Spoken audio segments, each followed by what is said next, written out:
राधे राधे दोस्तों, कैसे हैं आप सब। दोस्तों, हमारे यूट्यूब चैनल पर आपका स्वागत है। हमारे इस चैनल को सब्सक्राइब कीजिएगा और हमारे वीडियो को लाइक, शेयर और कमेंट ज़रूर कीजिएगा। दोस्तों, जैसा कि आप सभी लोग जानते होंगे कि गुप्त नवरात्रि जो है अभी चल रहे हैं। जी हाँ दोस्तों, गुप्त नवरात्रि का जो हमारे हिंदू शास्त्रों में बहुत ही अधिक महत्व बताया गया है। गुप्त नवरात्रि धर्म कर्म, उपाय, यातना और साधना के लिए सबसे अच्छे माने गए हैं।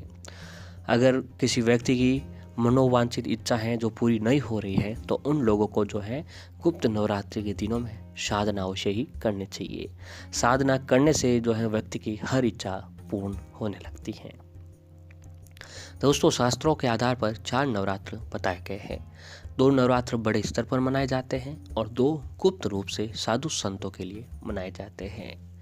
गुप्त नवरात्रि में माँ दुर्गा की 10 महाविद्याओं की साधना पूजा आराधना की जाती है।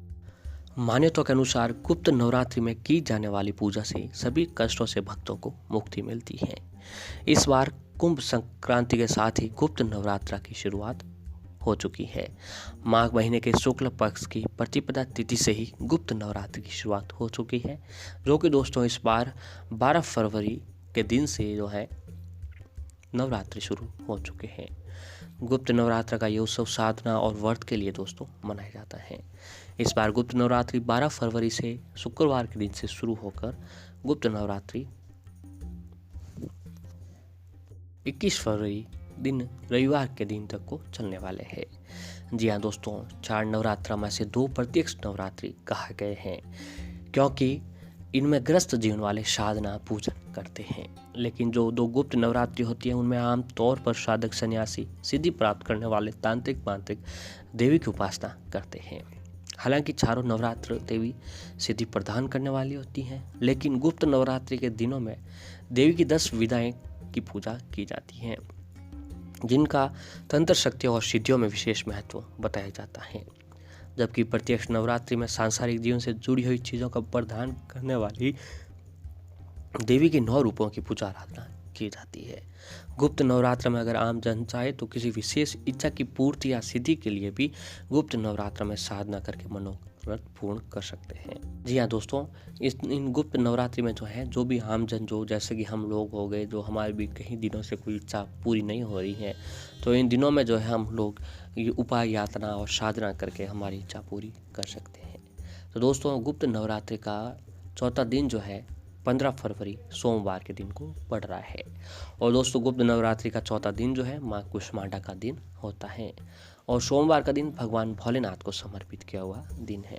तो दोस्तों, इन दोनों के समक्ष अगर आप व्रत उपवास करके उपाय, यातना, साधना और पूजा आराधना करते हैं तो आपकी सारी परेशानियाँ खत्म होने लगती हैं। दोस्तों, नवरात्र के चौथे दिन माँ दुर्गा जी के चतुर्थ रूप माँ कुष्मांडा की पूजा की जाती है। माना जाता है कि जब सृष्टि में चारों ओर अंधकार था, कोई भी जीव जंतु नहीं था, तब माँ ने सृष्टि की रचना की थी। इसी कारण इन्हें कुष्मांडा देवी के नाम से जाना जाता है। आदि शक्ति दुर्गा के कुष्मांडा रूप में चौथा स्वरूप भक्तों को संतति सुख प्रदान करने वाला है। आज के दिन पहले माँ का ध्यान मंत्र पढ़कर उनका आह्वान किया जाता है और फिर मंत्र पढ़कर उनकी आराधना की जाती है। कुष्मांडा का मतलब है कि जिन्होंने अपनी मंद फूलों से मुस्कान से संपूर्ण ब्रह्मांड को अपने गर्भ में उत्पन्न किया। माना जाता है कि माँ कुष्मांडा की उपासना से भक्तों के समस्त रोग शोक मिट जाते हैं। इनकी भक्ति से आयु, यश, बल और आरोग्य की वृद्धि होती है। माँ कुष्मांडा अत्यल्प सेवा और भक्ति से प्रसन्न होने वाली है। इनकी आराधना से भक्तों को तेज, ज्ञान, प्रेम, ऊर्जा, वर्चस्व, आयु, यश, बल, आरोग्य और संतान का सुख प्राप्त होता है। ऐसे ही दोस्तों, शास्त्रों के अनुसार माँ की उपासना भव सागर से पार उतारने के लिए सर्वाधिक सुगम और श्रेष्ठ मार्ग बताई जाती है। जी हाँ दोस्तों,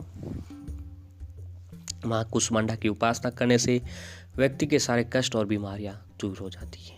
इनकी पूजा से हमारे शरीर का अनाहत चक्र जागृत होता है। इनकी उपासना से जीवन के सारे शोक खत्म हो जाते हैं। इससे भक्तों को आयु, यश, बल और आरोग्य की प्राप्ति होती है। देवी माँ के आशीर्वाद से सभी भौतिक और आध्यात्मिक सुख भी हासिल करते हैं। जी हाँ दोस्तों, मान्यता के अनुसार ही सृष्टि के आदि स्वरूप आदि शक्ति है। इनका निवास सूर्य मंडल के भीतर के लोक में है। वहाँ निवास कर सकने की क्षमता, शक्ति केवल इन्हीं में बताई गई है। इनके शरीर की कांति और प्रभाव भी सूर्य के समान देदीप्यमान बताई गई है। तो दोस्तों ये थी माँ कुष्मांडा की पूजा आराधना। तो दोस्तों अगर आप इस दिन माँ कुष्मांडा की पूजा आराधना के साथ साथ अगर आप भोलेनाथ की भी पूजा आराधना करके अगर जो आप शिवलिंग पर विशेष चीज़ों का भोग लगा लेते हैं तो दोस्तों आपके जीवन की सारी परेशानियाँ पल भर में ख़त्म होने लग जाती हैं। दोस्तों वैसे तो भगवान भोलेनाथ के जो सच्चे भक्त होते हैं वो हर रोज़ भगवान भोलेनाथ की पूजा आराधना करते हैं और उनका नाम लेते हैं, लेकिन विशेष रूप से जो है भगवान भोलेनाथ की पूजा का आराधना सोमवार के दिन की जाती है। जी हाँ दोस्तों, सोमवार के दिन पूजा आराधना करने से भोलेनाथ भक्तों की सारी परेशानियां दूर कर लेते हैं। दोस्तों भगवान जो है शिव इतने भोले होते हैं कि अपने भक्तों के नाम लेने मात्र से ही वह सारी परेशानियां पल भर में ख़त्म कर देते हैं। सोमवार का दिन भगवान भोलेनाथ का दिन माना जाता है। ऐसे में लोग इस दिन शिव भगवान की पूजा अर्चना करते हैं। शिव पुराण के अनुसार भगवान शिव ऐसे भगवान है जो अपने भक्तों की भक्ति से बहुत ही सरलता और जल्दी प्रश्न होने वाले देव माने जाते हैं। वैसे में आज हम आपको बताएंगे कि सोमवार के दिन शिवलिंग पर ऐसी कौन सी चीज़ चढ़ाने से आपको लाभ प्राप्त होगा। दोस्तों अगर आपका दाम्पत्य जीवन परेशानियों से भरा हुआ है, आपकी दाम्पत्य जीवन यानी आपके जो है शादीशुदा ज़िंदगी में बहुत परेशानियां चल रहा है, लड़ाई झगड़े चल रहे हैं, अनबन चल रही है, तो इन सभी से परेशानियों से छुटकारा पाने के लिए आपको सोमवार के दिन सुबह सुबह शिव मंदिर में जाकर गौरी शंकर रुद्राक्ष जो है शिवलिंग पर चढ़ानी चाहिए।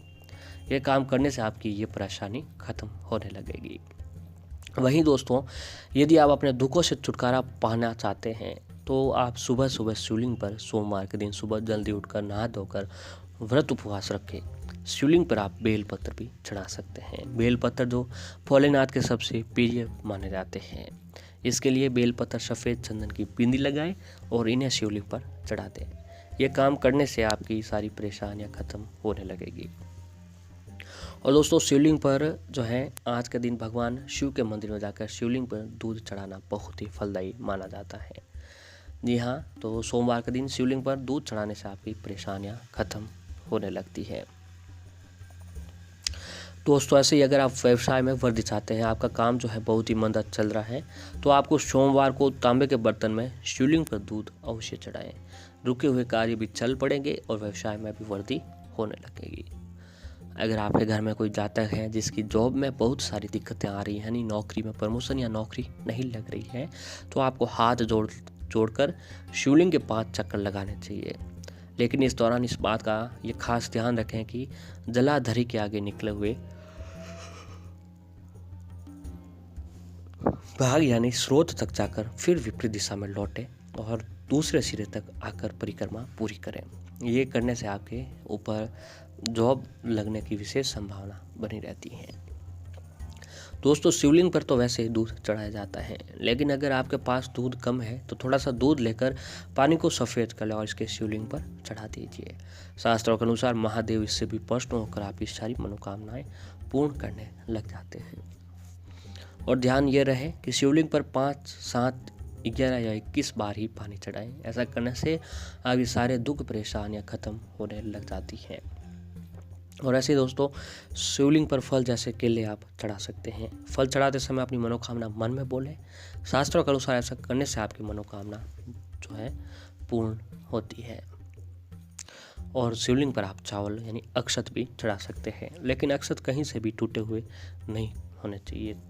एक मुट्ठी जो दोस्तों आप कुछ एक 1.25 किलो चावल आपको अपने भगवान शिव के मंदिर में ले जाना है। वहाँ पर एक मुट्ठी भगवान शिवलिंग पर चढ़ा दीजिए। भगवान शिव पर एक मुट्ठी चावल चढ़ाकर बाकी बचे जो भी चावल होते हैं वो किसी मंदिर में दान कर दें या फिर किसी भी जरूरतमंद व्यक्ति को दे दें। इससे आपके ऊपर भगवान शिव की कृपा बनी रहती है। साथ ही शिवलिंग पर तिल, जौ और गेहूँ भी आपको चढ़ाने चाहिए, क्योंकि तिल पापों का नाश करती है और जौ सुख में वृद्धि करता है। गेहूँ चढ़ाने से संतान सही दिशा में आपके आगे बढ़ती है। तो दोस्तों आपको ये सभी काम गुप्त नवरात्रि के सोमवार के दिन व्रत उपवास रख के अवश्य ही करना चाहिए। इससे आपकी सारी परेशानियां खत्म होती हैं, भोलेनाथ की कृपा आपके ऊपर अवश्य ही बनती है। दोस्तों इन उपायों को आपको सोमवार के दिन अवश्य ही करना चाहिए।